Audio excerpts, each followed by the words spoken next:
One of the best pieces of advice I've ever received in my entire life was from a meditation teacher named Joseph Goldstein.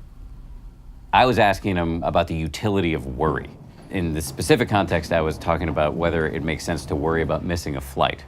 And I was arguing to him that, look, you Buddhists are always talking about how thoughts are just thoughts. They don't necessarily have any connection to reality. But the fact is, if I miss my flight, I'm screwed. And he said, you're unquestionably correct.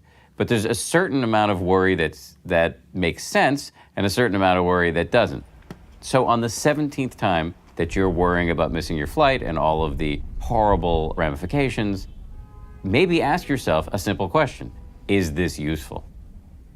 Boom. For a guy who'd spent his whole life worrying and thinking that my worrying was the edge I had over everybody else, because I knew I was going to be more anxious and more compulsive than any of my competitors, I realized there was a certain amount of worrying that is what I call constructive anguish, and then there's useless rumination that's just making you miserable.